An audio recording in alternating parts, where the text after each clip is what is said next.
প্রত্যেকটা জায়গায় নিজের রেজিউমে, আপডেটেড রেজিউমে অবশ্যই ওখানে অ্যাটাচ করো।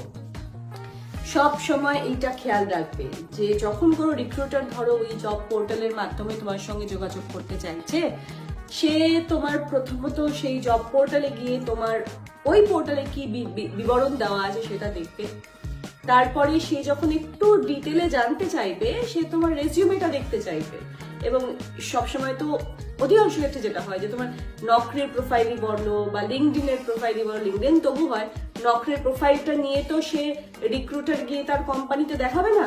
সে কি দেখাবে, তোমার যদি নকরির প্রোফাইলটা তার পছন্দ হলো, তাহলে সেখান থেকে ও জানতে চাইবে তোমার রেজিউমে আছে কিনা বা পোর্টফোলিও আছে কিনা। সেইটার লিঙ্ক, সেই রেজিউমে বা সেই পোর্টফোলিওর লিঙ্ক, এই বিষয়গুলো যদি তোমার ওখানে দেওয়া থাকে, সেটা ওই রিক্রুটার টক করে ডাউনলোড করে নিতে পারবে, সেভ করে নিতে পারবে, এবং সেটা তখন কোম্পানিতে নির্দিষ্ট ডিপার্টমেন্টে সে পৌঁছে দিতে পারবে।